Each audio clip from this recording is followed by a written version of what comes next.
मंजिलें उन्हीं को मिलती है जिनके सपनों में जान होती है।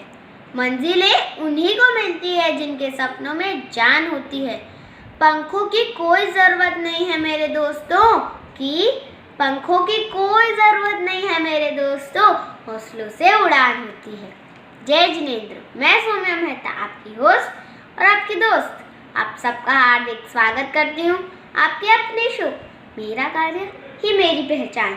तो आज हम रूबरू होंगे संत भक्ति से ओतप्रोत कर्मठ व्यक्तित्व के धनी अखिल भारतीय तेरा पंथ युवक परिषद के वर्ष 2021 से 2023 के अध्यक्ष श्रीमान पंकज जी ढागा। स्वागत है पंकज जी।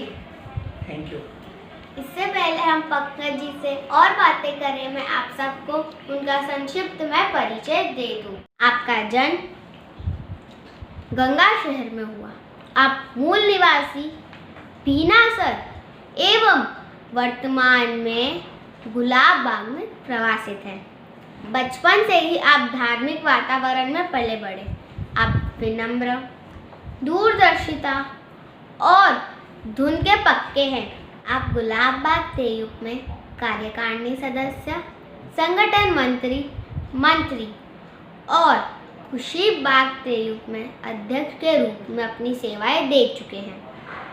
अब 2007 से 2015 तक आभा तेयुप के कार्यकारिणी सदस्य, 2015 से 2017 तक सहमंत्री, 2017 से 2019 तक उपाध्यक्ष और 2021 से 2023 तक आप 21वें राष्ट्रीय अध्यक्ष के रूप में मनोनीत हुए हैं। आप गुलाब बाग में गारमेंट और फ्रूट ग्रेन्स के व्यवसाय से भी जुड़े हुए हैं। आप लिखने के बहुत शौकीन हैं। आप मधुर आवाज़ के धनी हैं। इसी कारण आप समय समय पर अपनी मधुर आवाज़ से लोगों को अपनी तरफ आकर्षित करते रहते हैं। ऐसे बहुमुखी प्रतिभा की धनी 50,000 युवाओं के सरताज का मैं पुनः स्वागत करती हूँ। तो आइए सवालों और जवाबों का दौर शुरू करते हैं।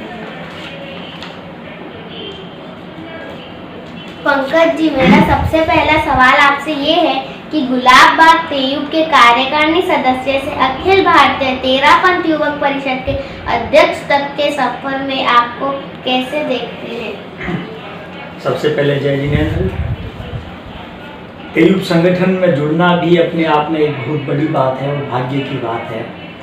कार्यकारिणी सदस्य से अध्यक्ष तक का सफ़र एक ऐसा सुहाना सफ़र रहा जहाँ संगठन से जुड़े और विशेष बात यह रही कि सिर्फ सामाजिक कार्यों को नहीं किया, धार्मिक और आध्यात्मिक कार्यों को साथ रहते हुए अपने जीवन का भी निर्माण किया और समाज के लिए भी कुछ कार्य किया।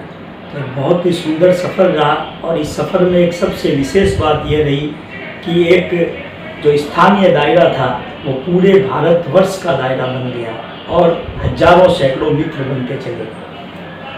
मेरा अगला सवाल आपसे ये है कि आप आभा तेयुप में 2007 से 2015 तक कार्यकारिणी सदस्य थे, 2015 से 2017 तक कार्यकाल में सहमंत्री, 2017 से 2019 में उपाध्याय रहे, परंतु 2019 से 21 में आपने कोई पद नहीं लिया और 2021 से 2023 कार्यकाल में अध्यक्ष का दायित्व संभाला।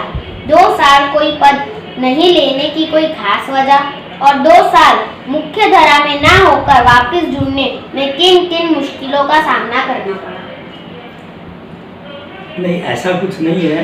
2019 से 21 से जो हमारे राष्ट्रीय अध्यक्ष संदीप जी कोठारी तो पिछले निरंतर काफ़ी वर्षों से संगठन के साथ जुड़े थे और एक ऐसा भी मन में था कि अब बच्चे बड़े हो गए हैं तो कुछ परिवार को भी समय दें, लेकिन ऐसा नहीं है कि सक्रिय नहीं रहे, टीम में नहीं रहे, लेकिन हमने बाहर रहते हुए भी आभा तेयुप संगठन में जो भी हमको दायित्व दिया गया एक अलग रूप से हमने उस दायित्व को निभाया और वापस 2021 से 23 में राष्ट्रीय अध्यक्ष के रूप में आने में ऐसी कोई विशेष मुश्किलों का सामना कुछ नहीं होता। क्यों कि आभाते युग संगठन जो कि तेरापंथ धर्म संघ के बैनर तले होता है और उसके एक ही अधिशास्ता होते हैं आचार्य श्री महासमण जी। तो हमें ऐसा कुछ दिक्कतों का और विशेष प्रयास का कोई महत्व नहीं होता, बस गुरु की दृष्टि में होते हैं। गुरुदेव जिनके ऊपर इंगित करते हैं संस्था उसी को आगे अध्यक्ष के रूप में लेकर आती है, और ये निर्वाचित मनोनीत बिना किसी चुनाव के होते हैं। उनका सिर्फ और सिर्फ मनोनयन और चयन होता है। ऐसी कुछ भी विशेष मुश्किलों का सामना नहीं करना पड़ता है। आगे हमारे दर्शकों को ये बताएं कि कहते हैं कि छोटी परिषद के कार्यकर्ता को आगे आना बहुत मुश्किल होता है। आप स्वयं एक छोटी परिषद से थे, तो आपने किन किन मुश्किलों का सामना किया और आप अपने कार्यकाल में छोटी परिषद के बेहतरीन हीरे कैसे ढूंढ रहे हैं?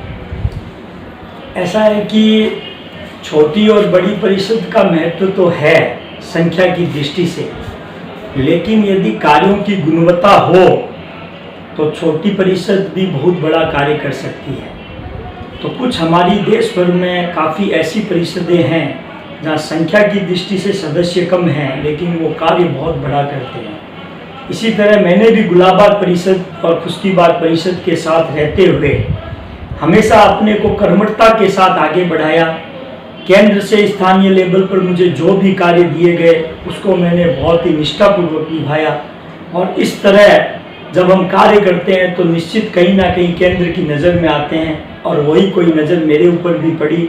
और जो उस समय के वर्तमान आभाते युग के जो पदाधिकारी गण थे उन्होंने मुझे अवसर दिया, और ये अवसर एक सफलता और अच्छे रूप में आगे मुझे मिलता गया और मैं अपने कार्यों से आगे बढ़ता गया। तो मेरा युवा साथियों से यही कहना है कि छोटी और बड़ी परिषद कुछ नहीं होती, सिर्फ और सिर्फ आपके कार्यों का मूल्यांकन होता है। यदि आप किसी भी क्षेत्र में अच्छा कार्य करते हैं तो आपको आगे बढ़ने का अवसर हर जगह प्राप्त होता है।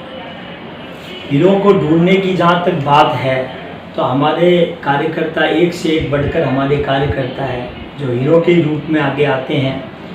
तो हम अभी आध्यात्मिक और धार्मिक प्रवृत्ति के साथ सामाजिक प्रवृत्ति में भी बहुत बड़ा काम कर रहे हैं, जैसे MBDD है, ATDC है, आई डोनेशन है। तो इस रूप में जो भी कार्यकर्ता समाज के लेवल पे भी काम करे और उसके साथ आत्म कल्याण के लिए धार्मिक प्रवृत्तियों को भी आगे बढ़ाएंगे, तो उस हिसाब से हमने इस बार एक दो विशेष योजनाओं का लक्ष्य रखा है। आध्यात्म की दृष्टि से हम आगे जो हमारे पूज्य प्रवर आचार्य श्री महासमण जी के जन्म के 60 वर्ष पूरे हो रहे हैं, उसको हम षष्ठी पूर्ति के रूप में मना रहे हैं।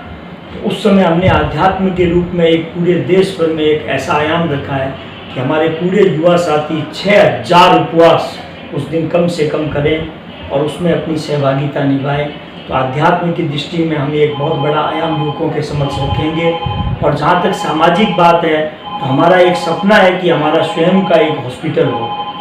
तो आचार्य तुलसी जैन हॉस्पिटल जो कि हमारा एक बहुत बड़ा आयाम सामने आने वाला है। तो मेरा पूरा युवा वर्ग से यही निवेदन है जो भी हमारे आभाते युग संगठन से जुड़े हुए हैं कि जब इस आयाम का प्रारूप तैयार हो तो आप अपनी निश्चित सहभागिता अच्छे रूप में निभाएं। ये विशेष 2 आयाम हम इस बार लाएंगे। तेरापंथ युवक परिषद में कई कार्य पहले से निर्धारित होते हैं, और क्योंकि ये संध्या संस्था है तो कुछ कार्य ये कर नहीं सकती।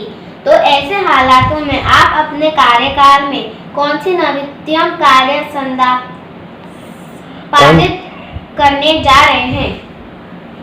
संघीय संस्था है, हमारा एक दायरा है, क्योंकि हमारे यहाँ मूल रूप से 4 संगठनात्मक संस्थाएं हैं। हमारी गार्जियन बॉडी हमारी सभा है, तेयूब है, महिला मंडल है, और एक उच्च वर्ग जो प्रबुद्ध वर्ग है वो है TPF। तो केंद्र के द्वारा हमें अलग अलग विषयों पर अलग अलग आयामों को हमें करने का संदेश मिलता है। वहाँ से हमें ये प्राप्त होता है कि आपको इन कार्यों को करना है। तो जो कार्य हमें दिए जाते हैं हम उसी में ही नवीनता खोजते हैं। जैसे कि हमने आपको बताया कि अभी हमारा एक CPS का कार्यक्रम चल रहा है, कॉन्फिडेंट पब्लिक स्पीकिंग कोर्स। हम उसमें हमारे समाज के युवा किशोर जो भी हैं, बड़े बच्चे, उनको मंच के माध्यम से अपनी प्रस्तुति यानी वक्तव्य कला स्पीकिंग पावर को मजबूत करने के लिए 7 दिनों की ट्रेनिंग देते हैं। अब उसमें हमने एक नया आयाम जोड़ दिया, आओ होस्ट करें। जब कोई बड़ा कार्यक्रम होता है तो उसका संचालन कैसे होना चाहिए, तो अभी उसको एक नए रूप में हमने उसको जोड़ दिया। तो हम कोई विषय अलग नहीं बनाते, उसी आयाम के अंतर्गत कुछ ना कुछ नवीनता लाते रहते हैं। आप वास्तविक जीवन में गारमेंट और फूड ग्रेन से जुड़े हुए हैं और पिछले 21 दिनों से संगठन यात्रा में हैं, तो पीछे आपका व्यवसाय कैसे चलता है? ऐसा है कि हमारा गारमेंट्स का व्यवसाय मेरे पिताजी हैं और मेरे पुत्र का भी उसमें सहयोग है। वो पढ़ाई भी करता है और उनका सहयोग भी करता है। जहाँ तक फूड ग्रेन व्यवसाय की बात है तो एक ऐसा पैनल है मेरे पास, अपने छोटे मेरे भाई कर्मचारियों का एक ऐसा पैनल है कि वो पूरा व्यवस्थित है। और आज तो इंटरनेट और सॉफ्टवेयर मीडिया का युग है, तो व्यक्ति कहीं भी बैठे बैठे अपने व्यापार को देख भी सकता है। तो उस तरह मैं भी जब समय मिलता है, उनका कोई संदेश आता है तो उसको पुनः निष्पादित करके उनको मैं गाइडलाइन दे देता हूँ कि ऐसे करना है। और बैंकिंग काम तो हमारे हाथ में है, जिसको हमें पेमेंट भेजनी है या कुछ भी करना है तो हम वो ऑनलाइन कर देते हैं। तो आज के युग के अनुसार ये बहुत सुविधा हो गई और एक मैनेजमेंट के रूप में मैं व्यवसाय को भी करता हूँ। कहते हैं कि हर सफल व्यक्ति के पीछे किसी न किसी महिला का हाथ होता है। आप अपनी सफलता में पारिवारिक सदस्यों का कितना साथ मानते हैं? 101%। उनके साथ बिना कुछ भी नहीं हो सकता। मैं अपने पिताजी का कह दूँ, मेरी माताजी, मेरी पत्नी और मेरे बच्चे। जब मैं अभातयुग का राष्ट्रीय अध्यक्ष बना और जब मैंने उसके लिए निवेदन किया गुरुदेव को, तो उसके पहले मैं अपने परिवार के समक्ष बीच में बैठा और मैंने उनसे कहा कि यदि मैं आगे बढ़ूंगा तो 2 साल मुझे काफ़ी व्यस्तता भी रहेगी और पूरे देश के युवा साथियों को संभालना है, तो आपके सहयोग बिना कुछ नहीं होगा। तो उन्होंने कहा कि हम बिल्कुल आपके साथ हैं और हम आपका पूरा ध्यान रखेंगे, ख्याल रखेंगे, आप आगे बढ़ें। तो उनका पूरा सहयोग है। आप आज के मोबाइल में लुप्त युवाओं को क्या संदेश देना चाहते हैं? आज के मोबाइल युग में युवाओं को यही संदेश है कि किसी भी वस्तु का हम उपयोग करते हैं तो उसके दोनों पक्ष होते हैं, सकारात्मक और नकारात्मक। तो निश्चित रूप से हम ऐसी बातों को मोबाइल के माध्यम से या मीडिया के माध्यम से लें, सोशल मीडिया से, जो हमारे जीवन के लिए हितकारी हो। जैसे कोई अच्छे संदेश हैं, अच्छी टेक्नोलॉजी है जो हमें बिजनेस में कैसे आगे बढ़ा सकती है, हमारी शिक्षा के क्षेत्र में हम क्या कर सकते हैं। तो मैं तो अपने किशोरों को भी यही कहता हूँ कि आप ऐसी चीज़ों को अपने जीवन में अपनाएं जो अपने जीवन विकास में वो कारगर हो, न कि ऐसी बातों में फंसे जिनका कोई मोल नहीं है और हमारा समय भी व्यर्थ जा रहा है। आप लेखन के शौकीन हैं और मधुर आवाज के धनी भी हैं, तो कोई समव्यय रचित हमारे दर्शकों को लिए? लेखन का बचपन से ही गीत गाने का शौक था, तो उस गीत के साथ साथ कभी कभी कुछ लिखने की भी मन में चाह हो जाती, लिख देते। ऐसे तो काफ़ी स्वयं रचित मेरे कुछ गीत भी हैं, लेकिन मेरी श्रद्धा हमेशा ही मेरे आचार्यों के प्रति, हमारे गुरुओं के प्रति रहती है। तो मैं गुरुओं के लिए गीत ज़्यादा लिखता हूँ।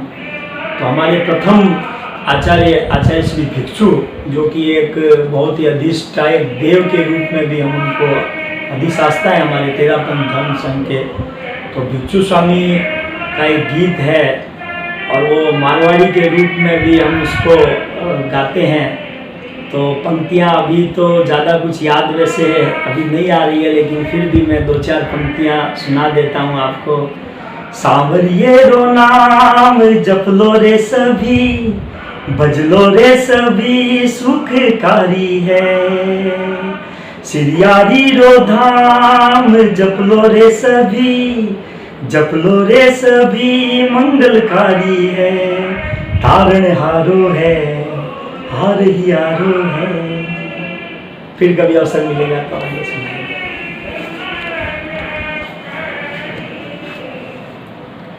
तो हम फिर मिलेंगे एक नए वीडियो के साथ। और हाँ, अगर आपको मेरे वीडियोस अच्छे लगते हैं तो लाइक करिए, मेरे चैनल पर नए हैं तो ज़्यादा से ज़्यादा सब्सक्राइब करिए और बेल आइकन दबाना ना भूलें।